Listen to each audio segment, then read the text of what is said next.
And that's why a lot of people don't like Sufi groups, because that's really... Because they're not sexist. So a lot of Sufi groups can be sexist, but they, you know, with that wide open gate... But the Quran is not sexist.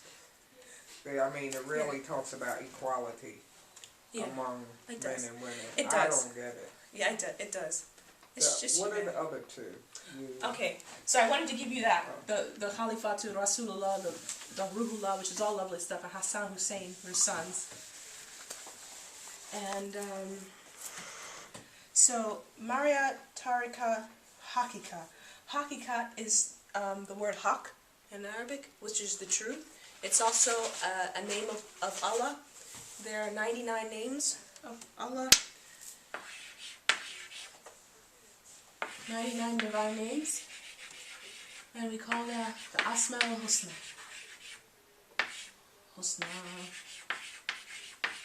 That's right, Asma al-Husna. You. Asma al-Husna. Asma means name. What's your name? It's Asma al-Husna, the names of Allah. And Haq is one of them. Allah is one of them. There's 99. And the funny thing is, Sufis believe the reason why there's 99 because there's one that was kept secret. There's actually 100. But there's one that's kept secret that only the person who reaches a certain level will learn. But haqiqat, I don't know who's the guardian of haqiqat. I can't remember who's the guardian of haqiqat. I don't think it's Dawood. I don't think it's Ibrahim. I don't remember. I have to call my teacher and ask her. Haqiqat is this is the law. This is the heart. This is the way of truth. That's taking everything you learned and everything and all of your being and being in the path of truth, being grounded, coming back to the ground. Because Tareekat is like this mystical level where people experience bliss, and that's what happens when you're doing zikr. You get very blissed out. You get very kind of, you know, and a lot of times you hear them as Sufi Tareekats, Sufi groups. They call themselves Tareekats, which is the pathway. It's just path. It comes from the word Tariq. I'm sure you guys have heard of somebody named Tariq. Tariq means path, the path. Very nice name. And in Arabic purely it means the street, but but in the more mystical term, it's the path. You know. Marifat, it comes from the word marif, which is knowledge. Which you're going from the laws, which is usually and people, what I'm saying in terms of the path, like some people think it's a 1, 2, 3, 4, right?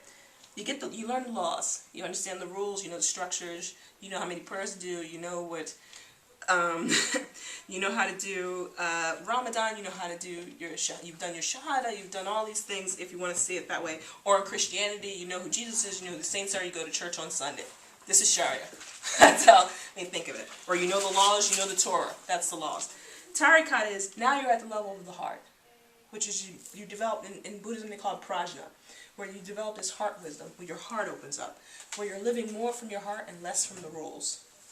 Because your knowledge is expanded, you no longer see the rules as the end. It's really your heart developing. And this is where the poverty really gets in. Once you go from here, you go to the truth, which is beyond the heart and the laws, but includes both of them. And then Marifat is when all of this kind of comes together and you have divine knowledge. Those are the 4 levels.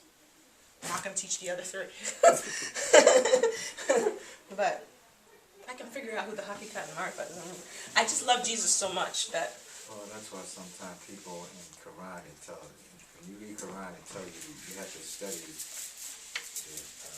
Torah, the Bible, and the Quran. Yeah, but, you know.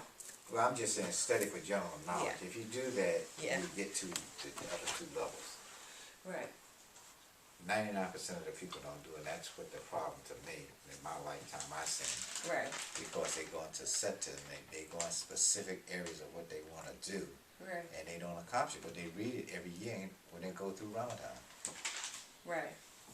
Yeah. Now, I can see that in you now because of how you're telling me your personal background. I can see that. I can see exactly what you're saying. Inshallah. A lot of people don't, Yes. you know, and the reason why you're there, you're doing versatile studies, and you can see it. The average person that's a Christian, a Jew, or Muslim don't do that. Right. But some of the traditions will say that, and I come from a tradition where my teacher would rarely talk about this stuff. And the reason why is because it's when you're practicing, sometimes it's better to not think too hard, because all this stuff is going to happen, ultimately. It's not required for anybody to, and that's where Sufism, that's where the rubber hits the road. And when we read a couple of the Rabia poems, you'll see it. And Rumi, I'm sure you guys know Rumi, which is really big. It's really about you coming as you are, and that's pretty much it. You know, I had a crisis where, for myself, spiritual crisis, where I'd spent a lot of time practicing. I went on retreats. I've eaten dates and did just 1 date a day. I mean, I was doing all these things. I traveled the world. I learned languages. I taught classes. I prayed. I studied the Quran. I memorized stuff. I literally got to a point where I was just consuming lots of information and just doing a lot of practice. My friends considered me a nun. That's what I was like, you're just ridiculous. And then all of a sudden, you know, I just didn't know what any of it was for. It's just like everything just dropped, you know. And I went through this crisis where I didn't know what to do. Like, every practice that I had done before didn't mean anything to me, you know. And my teacher was like, yes. I'm like, congratulations.